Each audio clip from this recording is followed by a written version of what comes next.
오늘 하나님께서 우리에게 주신 말씀은 여호수아 6장 15절입니다. 17절까지 구약성경 327쪽에 있습니다.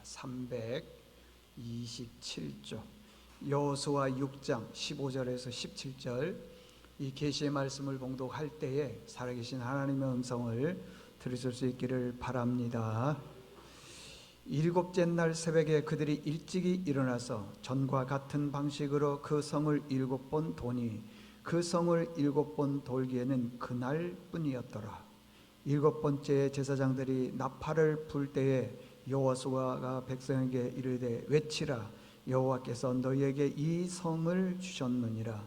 이 성과 그 가운데에 있는 모든 것은 여호와께 온전히 바치되 기생 라합과 그 집에 동거하는 자는 모두 살려주라. 이는 우리가 보낸 사자들을 그가 숨겨 주었음이라. 아멘. 할렐루야. 옆 사람과 인사하겠습니다. 자, 명절 잘 보내셨습니까? 사랑합니다. 축복합니다. 명절 잘 보내셨습니까? 네, 사랑합니다. 오늘은 새생명 축제를 위한 여리고 작전, 이런 제목으로 말씀을 전하겠습니다. 이스라엘 나라가 강원도 땅만 한데 그 중에서 가장 중요한 요지가 어디냐? 여리고입니다. 여리고. 이 여리고는 요단 평원에 있었는데 성경에 보니까 뭐라고 했냐면 좋은 샘을 많이 가지고 있었다. 오아시스 같다. 여러분, 이 사막 지역에서 오아시스가 있다, 물이 있다, 나무가 있다, 얼마나 좋은 성읍입니까? 신명기 34장 3절에 보면은요, 종려의 성읍이라 그래요. 종려의 성읍이라는 것은 종려나무가 많았다는 거예요. 군사적으로 보게 되면은요, 가나안에 7 족속들이 있는데 그 7 족속들이 한 곳에 모이기가 제일 좋은 곳이 어디냐? 여리고예요. 그래서 군사적으로 보면 아주 중요한 요충지였고요. 그러다 보니까 교통이 발달했습니다. 사방에서 사람들이 몰려듭니다. 여리고 지역에서는요, 사업도 잘 됐습니다. 그러다 보니까 사람들이 많이 모이니까 학교가 생기게 되겠죠. 그 다음에 관공서가 발달하게 되었죠. 여리고는 위치상으로 보면 아주 중요한 곳입니다. 군사적으로나 정치적으로나 여러 면으로 해서 아주 귀하다는 것입니다. 그리고 천연 요새일 뿐만 아니라 지역이 높습니다. 좀 가파른 그런 곳에 있습니다. 적의 침입을 한 번도 받지 못한 곳이 어디냐? 여리고라고 하는 것입니다. 이 여리고는 성을 쌓았는데 성의 높이를 무려 4m나 돌로 이렇게 쭉 쌓았습니다. 4m를 쌓을 때 그냥 이렇게 반듯하게 쌓는 게 아니라 36도 정도 이렇게 비스듬하게 기울어지게 성을 쌓았어요. 그러니 저 아래에서 사람들이, 군인들이 이 성을 넘을 수 있겠습니까? 거의 어렵습니다. 그래서 난공불락 요새 여리고성이라 그렇게 얘기를 합니다. 한 번도 무너져 본 적도 없고요, 적의 침입을 받아본 적도 없는 곳이 바로 여리고성입니다. 이스라엘 백성들은요, 가나안 땅에 들어가려면은 반드시 첫 번째 이 여리고성을 점령을 해야 됩니다. 그래야지 가나안 땅 전체를 차지할 수 있습니다. 그런데 이 여리고성이 말처럼 쉽게 무너뜨릴 수 있느냐, 점령할 수 있느냐? 없다고 하는 것입니다. 한 번도 무너져 본 적도 없습니다. 이스라엘 백성들은 애굽에서 이제 막 나왔습니다. 그러니까 국가의 지도자 모세가 있기는 했지만은요, 군사적으로나 정치적으로나 여러 가지 제도에 비해서 허점이 참 많습니다. 온전한 국가가 아니라는 것입니다. 그래서 전략과 전술, 훈련 이런 거 받아본 적도 없습니다. 그런데 저 여리고성, 한 번도 무너져 보지 않았던 그 여리고성을 어떻게 무너뜨리냐 이 말이에요. 어떻게? 근데 하나님께서 방법이 있다는 거예요. 그 여리고성을 무너뜨리는 방법이 있다는 거예요. 그 방법이 어떤 방법이냐? 아주 간단하다는 겁니다. 또 복잡하고 힘들고 위험하고 그러면은 긴장이 갈 텐데 쉽다는 거예요. 그러니까 너무 쉬우니까 이스라엘 백성들이 그 방법을 받아들이기가 너무 허무맹랑한 거예요. 그래서 우리가 좀 이해가 가도록 그 방법을 세워야 되는데 너무 쉽게 만들더라고 하는 것입니다. 하나님의 방법이 뭐냐? 성을 하루에 한 번 한 바퀴 도는 거예요. 성을 도는 거예요. 그게 성이 무너진다는 겁니다. 여러분 이해 가세요? 아니 생각해 보세요. 예를 들어서 우리 교회가 성이라 그러면은 이스라엘 백성들이 우리 교회 주변을 하루에 한 바퀴만 도는 겁니다. 아니 그게 무너지냐고요. 그게. 근데 그게 하나님의 방법이랍니다. 그러면 자 좋습니다. 뭐 성 돈다 그래 봅시다. 성을 돌았으면은 그래 돌고 왔으면 그 다음에 어떻게 해야 될까요? 돌고 왔으면은 아주 뭐 정말 극기 훈련을 하든지 군사 훈련을 강도 높게 하든지 해서 저 여리고성을 완전히 무너뜨려야지 이래야 되는데요. 성을 돌고 와서 뭐 했느냐? 잠을 잤답니다. 잠자. 24시간 훈련을 해도 부족할 판인데 잠을 잤대요. 자, 여호수아 6장 11절 보십시오. 여호와의 괴가 그 성을 한 번 돌게 하고 그들이 진영으로 돌아와서 뭐 했다 그랬어요? 진영에서 잤다 그러잖아요. 한 바퀴 돌고 왔으면은 다시 군사훈련에서 저 여리고성을 어떻게 무너뜨리는가 작전도 하고 회의도 하고 훈련도 하고 그래야 되는데 잠을 잤다고 하는 것입니다. 여러분 말이 됩니까 이게? 돈다고 해서 무너집니까? 겨우 성 한 바퀴 돌고 와서 자는 거예요. 그런데요 이게요 우리 방법으로는 성이 무너지지 않을 것처럼 보이지만은 하나님의 방법은 여러분 하나님의 방법하고 우리 방법하고 똑같겠습니까? 그럼 우리가 하나님의 방법과 우리 방법이 똑같으면 예수 믿을 필요가 뭐가 있겠습니까? 내 방법이 하나님 방법이 똑같은데 당연히 다르죠. 그래서 이사야서 55장 8절에 보니까 내 생각은 너희 생각과 다르며 그러잖아요. 근데 우리는요 얼마나 똑똑하고 얼마나 머리가 좋은지요 자기 생각이 딱 옳다 그런데 하나님 생각하고 옳으면은 좋은 거고요 자기 생각과 하나님의 생각이 다르면은요 하나님의 생각이 틀렸다고 생각하는 분들이 많이 있습니다. 아닙니다 여러분들. 당연히 하나님의 생각과 우리 생각은 다를 수밖에 없지요. 같을 수가 없습니다 여러분들. 그러면 여리고성이 어떻게 무너졌느냐 세 가지로 간단하게 한번 생각해 보겠습니다. 첫 번째, 여리고성이 무너진 것은 성을 7번 돌았다고 하는 것입니다. 여기 15절에 보니까요 7째 날의 새벽에 그들이 일찍이 일어나서 전과 같은 방식으로 그 성을 7번 도니 7번 돌았다는 거예요. 그 성을 7번 돌았다는 것입니다. 이스라엘 백성들은요 갈 길이 바빠요. 지금 빨리 가나안 땅에 들어가서 땅을 차지하고 농사도 짓고 집도 짓고 살아야 되는데 일주일 동안요 계속 돌으라 그러니 얼마나 답답하겠습니까 여러분들. 바빠요. 7바퀴를 아니 하루 한 바퀴 7일 동안 돌 만한 시간이 없습니다.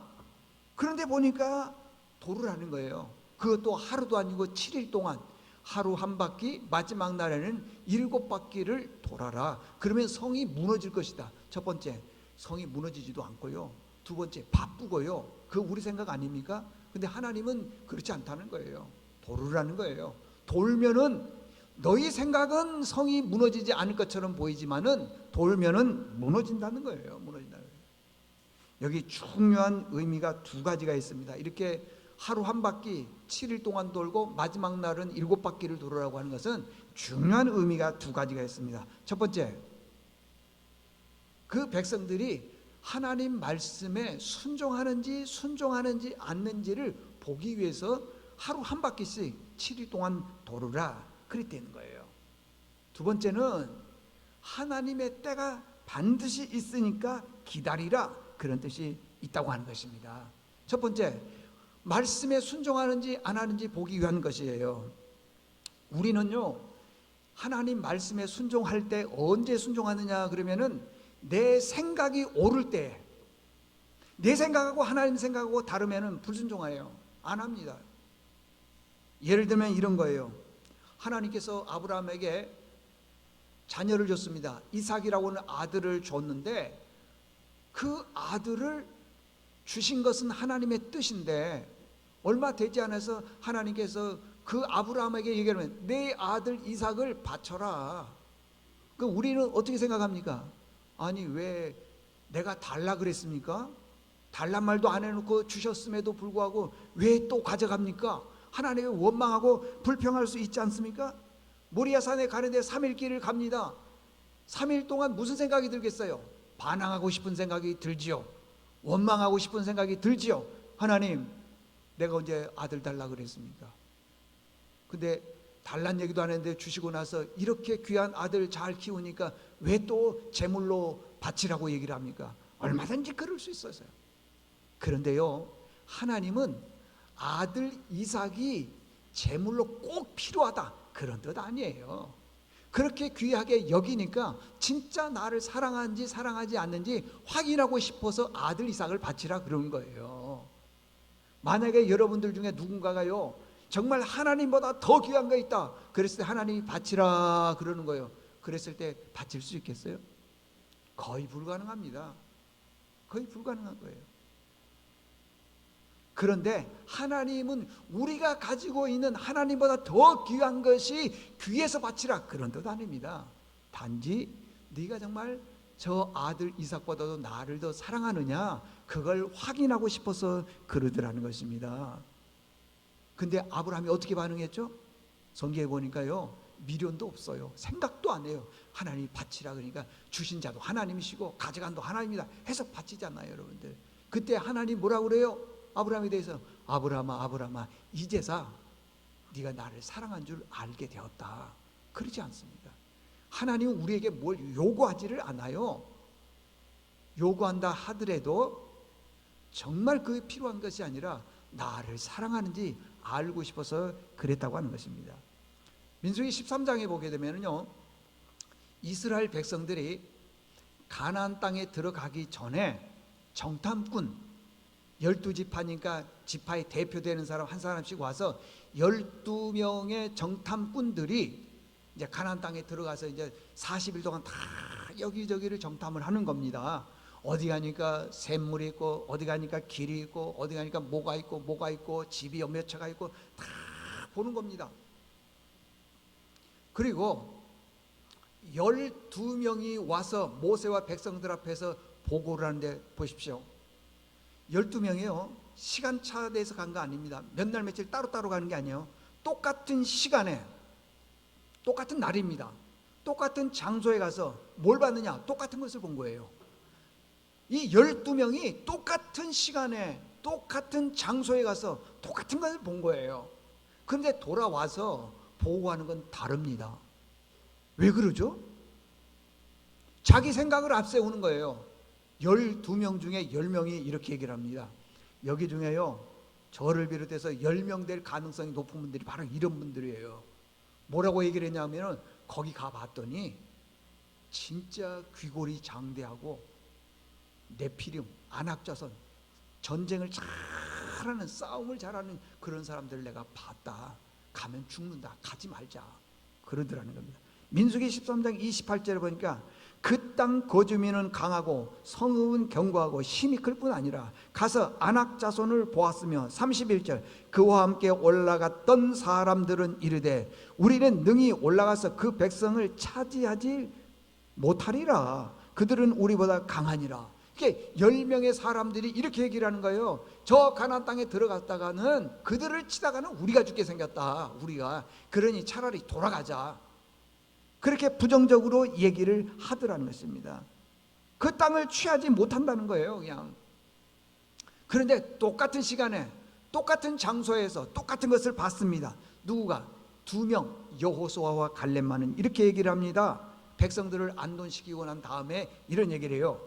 그 30절에 보니까 갈렙이 모세 앞에서 백성을 조용하게 하고 이르되 우리가 곧 올라가서 그 땅을 취하자. 능히 이기리라. 그 땅을 차지하자.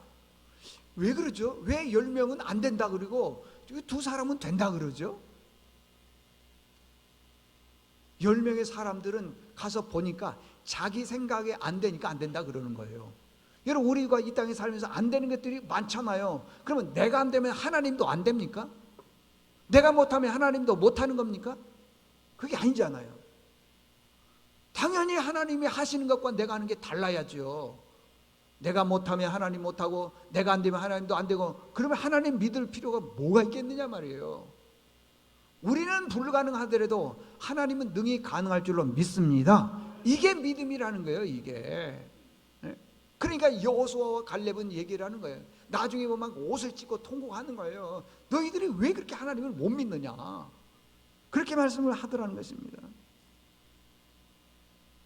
여러분, 이 사건으로 인해서요, 안 된다, 돌아가자, 이 사건으로 인해서 이스라엘 백성들이요 14일, 보름 14일이면 갈 길을요 몇 년 걸린 줄 아세요? 40년 걸렸습니다. 40년.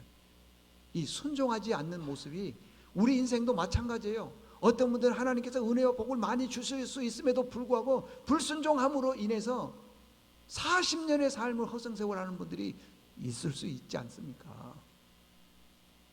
어디 그뿐인 줄 아세요? 우리가 여기서 죽게 생겼으니까 돌아가자 그랬더니 하나님께서 그 말을 들으시고요, 성경에 보니까 그렇게 얘기를 합니다. 민수기 32장 11절을 보니까요, 애굽에서 나온 자들의 20세 이상으로는 한 사람도 내가 아브라함과 이삭과 야곱에게 맹세한 땅을 정령이 보지 못하리니 이는 그들이 나를 온전히, 여기 성경에 보니까 옛날 성경에 뭐냐 그러면 따르지 않았다가 아니고 순종하지 아니했다 그랬어요. 순종하지 않았다, 따르지 아니했다. 다만 그나스 사람 여분의 아들 갈렙과 눈의 아들 여호수아는 볼 것은 여호와를 온전히 따랐다, 순종했다. 옛날 성경에는 순종했다 그러잖아요. 순종이 이렇게 중요한 거예요. 여러분, 우리가 신앙생활하면서 예배가 중요하다 그러지 않습니까? 근데 구약시대 때는요 그러지 않았어요. 뭐라고 얘기했냐면 순종이 제사는 예배를 말하는 거니까요, 순종이 예배보다 낫다는 거예요. 예배 드리고 나서 불순종하면은 그거 무슨 의미가 있겠느냐 그 말이에요. 순종이 중요합니다. 제가 예배 전에 찬송 불렀잖아요. 찬송가 449장에 보면은요 가사가 그랬습니다. 예수 따라가며 복은 순종하면 우리 행할 길 어떻게 된다고요? 여러분들, 우리 행할 길이 어둠컴컴하고 깜깜한 것은 어쩌면 순종하지 않았기 때문인지도 모르는 겁니다. 주를 의지하며 순종하는 자는 주가 늘 뭐 한다는 겁니까? 함께 하신다. 함께 의지하고 순종하는 길은 예수 안에서 제일 즐겁다는 겁니다. 복되다는 겁니다. 예수님을 의지하고 말씀에 순종하는 것이 우리 인생에서 제일 즐겁고 뭐라고요? 복된 일이라는 겁니다. 아니, 순종도 하지 않냐고 말씀 따라가지도 않냐고 복된 길 안 됩니다. 여러분들, 이런 말씀을 들었을 때는 좀 깨달음이 있어야 되는데 듣고 끝이에요. 보면은 그렇게 매일 일만 하고 허리 아프고 돈 벌어서요 열심히 사는, 죄송해요 부정적인 얘기를 해서, 나중에 보면 이제 번 돈 가지고 이제 치료하는 거야. 자기 몸 처리하는 거예요. 그냥 에이, 그러면 안 돼요. 여러분 말씀에 순종하면은 즐겁고 복된 일이 있을 줄로 믿습니다. 혹시 그런 분 없겠지만 우리 중에 인생의 삶이 어두운 분이 있습니까? 문제가 잘 풀리질 않는 분들이 있습니까? 어쩌면은요 말씀에 순종하지 않았기 때문인지도 모르는 것입니다. 여러분, 순종할 수 있기를 바랍니다. 작은 두 번째는 뭐냐 그러면요 기다리라 그랬어요. 기다리라. 하나님 때가 있을 때까지 뭐하라 그러냐? 기다리라. 여러분, 신앙생활은요 기다림이에요. 인내입니다. 여러분들, 성격이 급하고요 그냥 그 날짜가 다가오는데 이 7일이라고 하는 것은 굉장히 1시간 2시간도 급한데 7일 동안 기다리다는 건 얼마나 급합니까? 그럼에도 불구하고요 기다리라는 것입니다. 긴 시간입니다. 답답한 시간이에요. 그러나 하나님의 시간은 그렇지 않은 거예요. 우리는 7일이 긴 것처럼 보이지만요 하나님의 시간은 잠깐이에요. 잠깐. 하나님의 시간은 잠깐이라는 것입니다. 잘 보십시오. 하나님께서 아브라함에게 이렇게 말씀하셨습니다. 75세 될 때 내가 너에게 아들을 주겠다. 그때 나이가 75세였어요. 그러면은 나이가 많으니까 그 다음에나 그 다음에나 이렇게 빨리 줘야 되는 거 아니겠습니까? 그래야지 자식을 잘 키우는 거 아닙니까? 근데요, 25년 동안 기다리게 하셨어요. 아브라함의 나이가 무려 100세가 되었습니다. 그때 자녀를 주시더라는 거예요. 우리가 보기에는 급하고 그러니까 빨리 달라고 그런 것처럼 보이지만요, 하나님의 시간은 그렇지 않다라는 거예요. 그러면 아브라함이 100세가 되었을 때 자식을 키울 때 뭐 그냥 뭐 정신적으로 뭐 치매가 있고 그래서 그렇게 키웠습니까? 아니에요. 75세나 100세나 자식 키우는 건 똑같이 키웠다고요, 여러분들. 25년 뒤에 100세 자식을 키우니까 정말 치매가 오고 잘 몰라보고 네가 누구냐 아들 보고 그러지 않았다라는 거예요. 우리가 보기에는 75세 되면은 잘 키울 것 같고 100세 되면 못 키울 것 같지만은 하나님 보시기엔 그렇지 않더라는 거예요. 그렇지 않더라는 것입니다.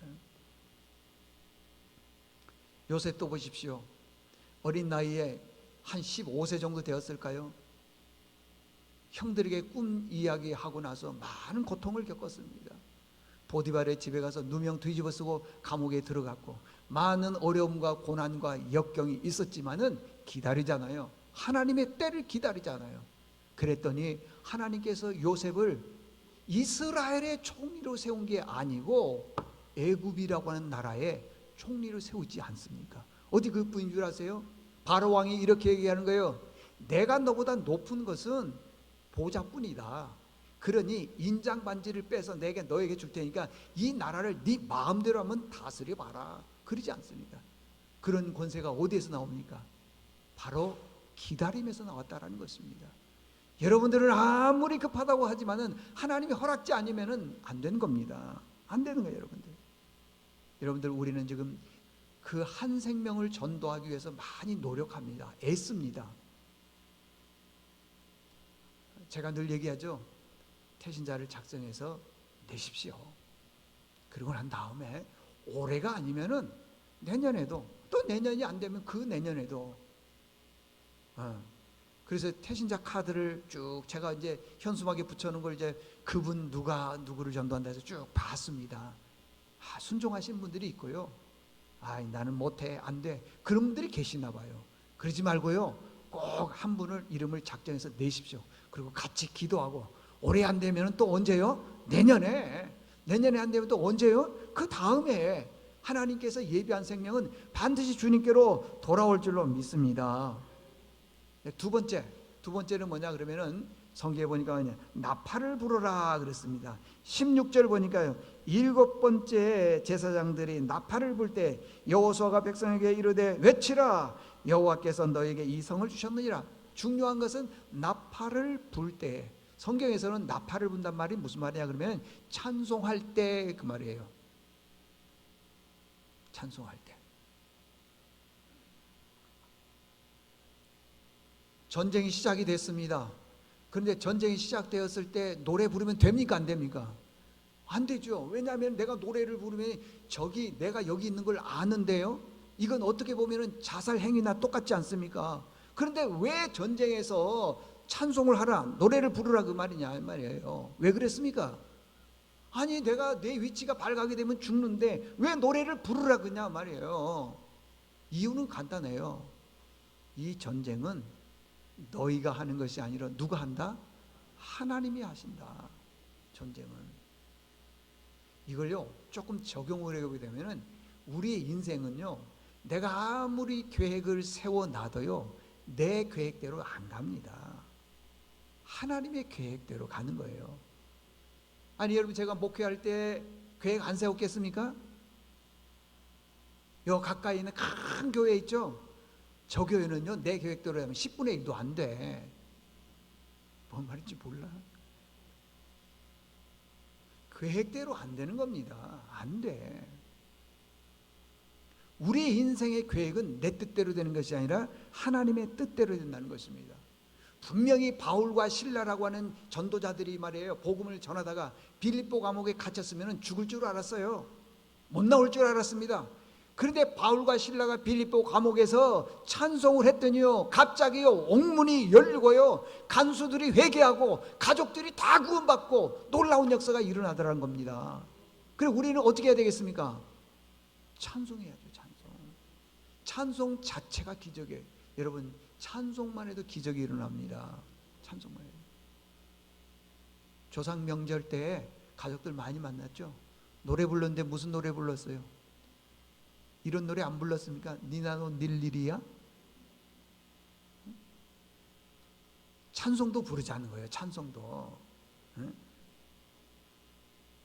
성경에 보면요, 어려운 일 당했을 때에 기도하고요, 그 다음에 즐거운 일이 있을 때는 찬송하라. 야고보서 5장에 보게 되면 나와 있어요. 13절에 너희 중에 고난당한 자가 있냐? 그는 기도할 것이요, 즐거워하는 자가 있냐? 그는 찬송할지니라. 여러분, 찬송에는 능력이 있습니다. 찬송에는 기적이 있습니다. 여러분들 한번 불러보십시오. 찬송하다 보면 나도 모르는 엄청난 평안이 찾아와요. 찬송하게 되면은요, 절대 용서하지 못할 사람 같은 사람도 다 용서가 되는 겁니다. 찬송은 기적입니다. 여러분들, 우리가 잘 아는 성경에 보면은 욥이라고 하는 사람이 있습니다. 욥기 1장에 보면은요, 이렇게 그의 이력이 나와 있어요. 욥은 첫 번째 부자였다 그랬습니다. 두 번째 온전한 사람. 이게 가능한지 모르겠습니다. 온전한 사람. 세 번째, 그는 악에서 떠난 사람이라고 했어요. 네 번째, 하나님만 온전히 섬기는 사람이 있다고 그랬어요. 가능할까요?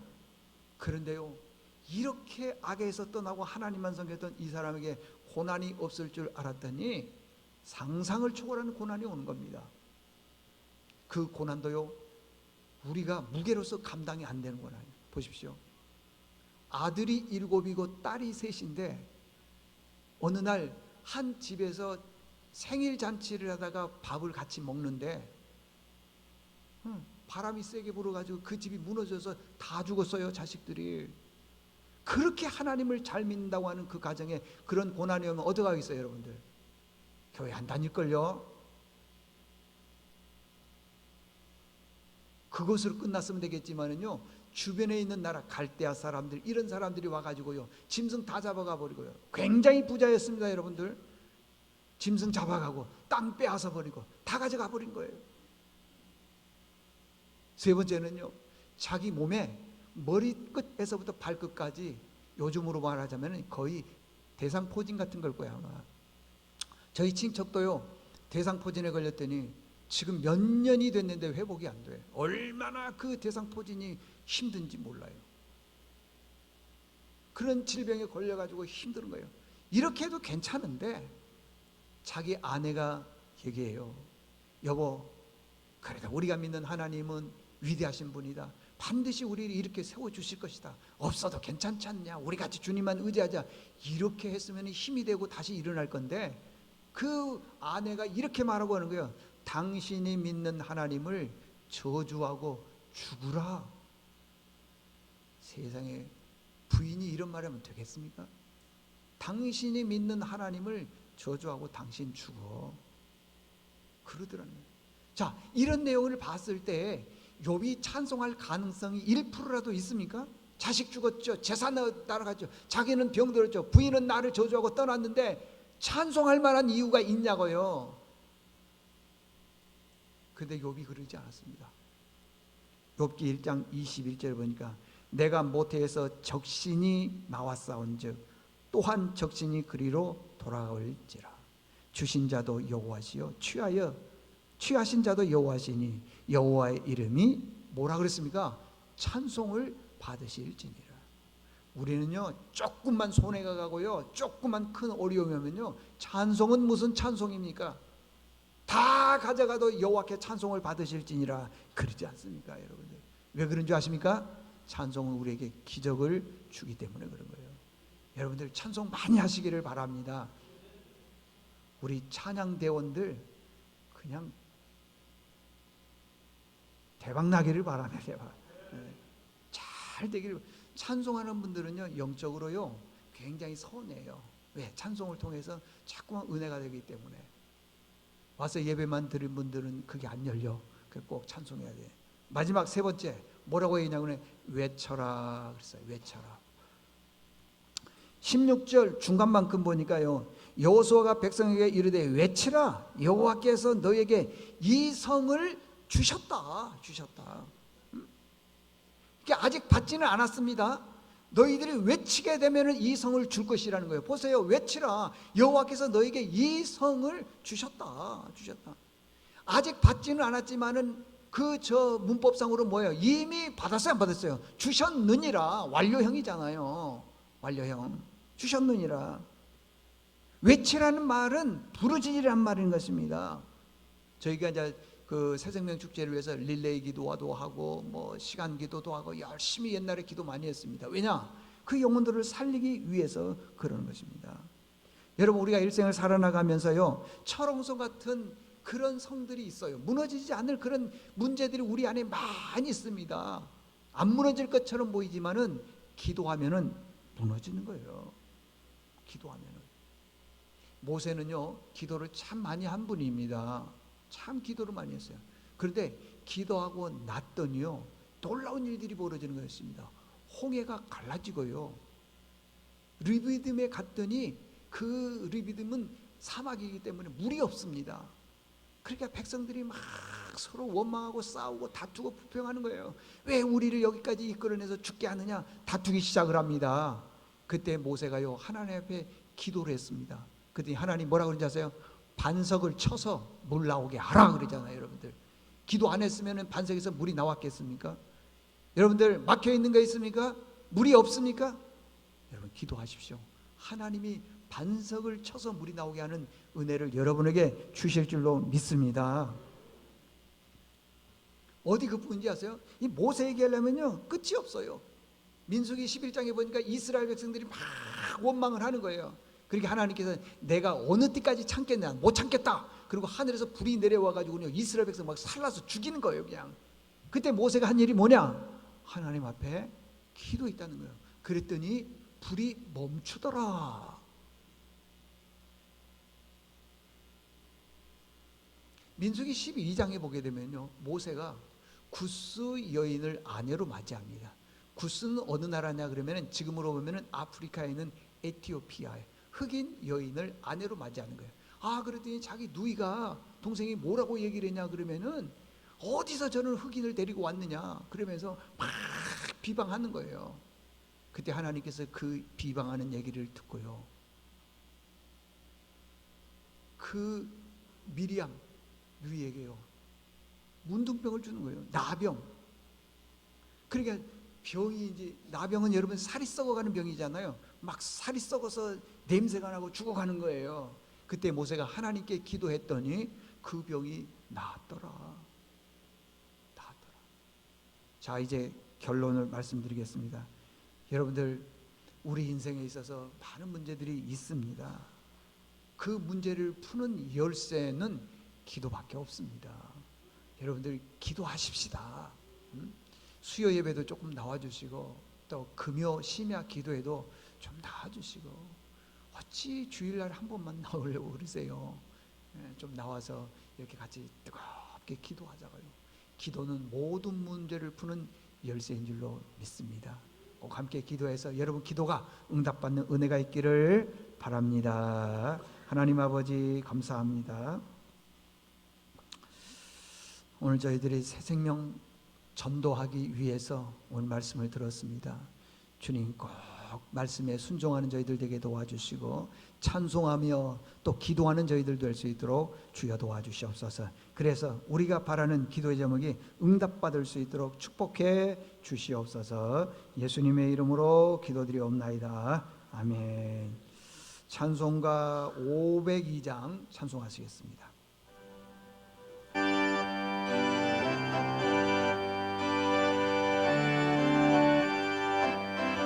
빛의 사자들이 어서 가서 어둠을 물리치고 주의 진리 모르는 백성에게 복음의 비비처럼 빛의 사자들이여 복음의 비비처럼 죄로 든 밤 밝게 비춰라. 빛의 사자들이여 선한 역사 위하여 힘을 내라. 주 함께 하시겠네. 주의 크신 사랑을 전파하며 복음의 비비처럼 빛의 사자들이여 복음의 비비처럼 죄로 든 밤 밝게 비춰라. 빛의 사자들이여 주님 부탁하신 말 순종하여 이들 전파하라. 산을 넘고 물 건너 힘을 다해 복음의 비비처럼 빛의 사자들이여 복음의 비비처럼 죄로 든 맘 밝게 비춰라. 빛의 사자들이여 동서남북 어디나 땅끝까지 주님만 의지하고 눈 어두워 못 보는 백성의 복음의 비비처럼 빛의 사자들이여 복음의 비비처럼 죄로 든 밤 밝게 비춰라. 빛의 사자들이여.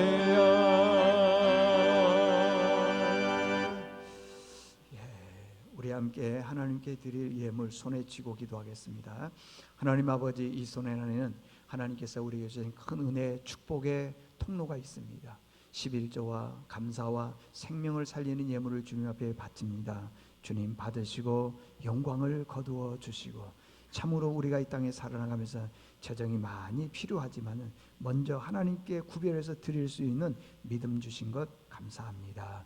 하나님 옆에 갔을 때 잘했다 칭찬받는 저희들 되게 도와주시고, 이것을 지금 아버지의 우리의 삶의 심사원이 거둘 때는 30배, 60배, 100배로 심은 것을 걷게 하시고 심은 만큼 걷는 축복이 임하도록 주여 도와주시옵소서. 내가 아무리 나를 위해서 아끼고 하나님 앞에는 인색한다 하지만은 우리의 삶에 어려움과 고난이 오게 되면은 아무 의미가 없음을 깨닫게 도와주시고 드리는 믿음이 우리에게 있도록 하나님 축복해 주시옵소서. 이 예물을 축복합니다. 예수님의 이름으로 기도드리옵나이다. 아멘.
교회 소식 전해드리겠습니다. 우리 새생명 축제를 위해서 이제 약 한 35일 정도 남은 것 같아요. 보니까 35일. 주변에 믿지 않는 분들이 있으면 또 믿다 낙심한 분들, 또 코로나19로 인해서 많이 믿음의 사람들이 쉬고 있는데 그분들에게 찾아가서 좀 전도했습니다. 그러기 전에 우리가 태신자 카드를 작성해서 내야 됩니다. 내야 돼요. 그리고 기도에 조금씩 동참해 주시기를 바라고, 오후에 예배는 기관별 모임이 있습니다. 이제부터는 35일 동안 모든 모임을 가질 때 구호부터 외쳐야 돼요. 구호를 뭐라고 그러냐 그러면 전도는 나의 사명, 그 다음에 축복은 여러분 좋아하는 뭐요? 보너스. 보너스. 축복은 보너스예요. 이걸 딱 외치고 여러분들 회의, 또 구역예배, 뭐 찬양대 시작할 때도, 교사 시작할 때도 다 모든 모임에 구호 준비 야 하면은 뭐예요? 전도는 나의 사명, 축복은 보너스. 그리고 이제 시작하는 거예요. 그렇게. 왜냐하면 이제 전도의 동력을 불어넣기 위해서 그래요. 저희가 이 성전 오기 전에 저쪽 성전에 있을 때는 진짜 뜨거웠어요. 대단했습니다, 여러분. 지금은 이제 우리가 참 많이 변해서 그러는데 그래도 해야 됩니다. 태신자 카드 꼭 제출해 주십시오. 올해 못하면 내년, 내년 못하면 또 그 다음에 한 분도 빠짐없이 내주시면 좋겠습니다. 얼른 적으세요. 얼른. 볼펜 없는 분들 볼펜 드릴게요. 얼른 적으세요. 오후 예배는 기관별 모임이고요. 다음 주는 여기 조금 오타가 있는데 오후 예배를 4.5 여전도의 헌신 예배로 드리도록 하겠습니다.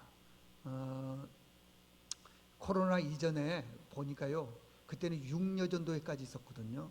근데 6여전도회 회원 수가 몇 명이냐? 그 교회 요람에 보면 그래요. 56명 6여전도 회원이 그렇게 많았어요.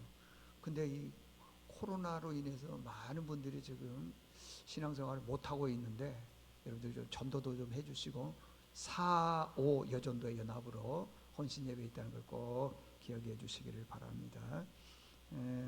다음 주 24, 25, 27일까지 총회가 있습니다. 기도해 주시기를 바랍니다. 수험생들을 위해서 늘 기도해 주시길 바라고, 우리 모두 자리에서 일어나겠습니다.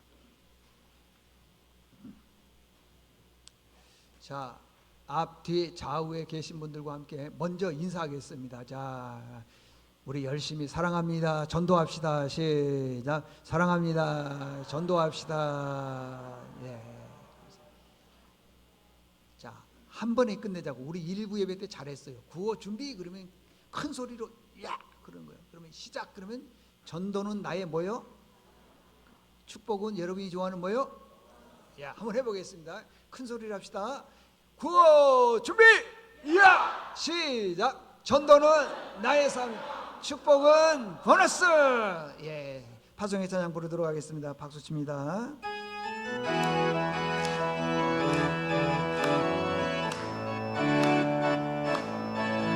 갈릴리 마을 숲속에서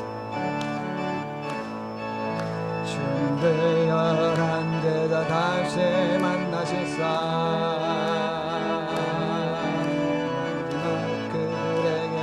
말씀하시기를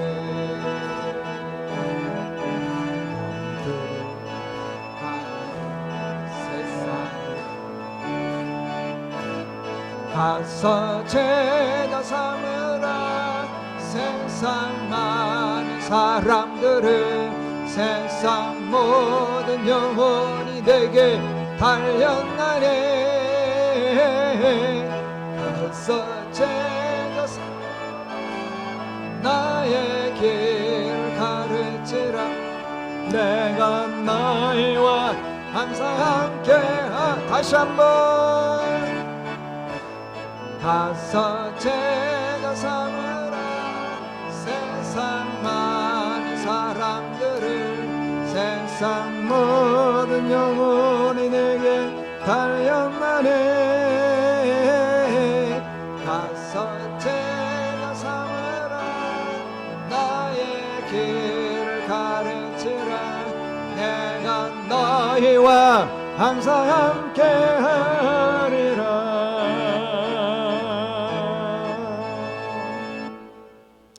지금은 우리 주님 예수 그리스도의 은혜와 하나님 아버지의 지극하신 사랑하심과 성령님의 감화, 감동, 교통하심이 35일밖에 남지 않는 새생명 축제를 위해서 한 분 전도하기 위해서 애쓰고 수고하는 믿음의 식구들 위해와 그분들의 삶 위에 이제와 영원히 함께 하시기를 축원하옵나이다. 아멘.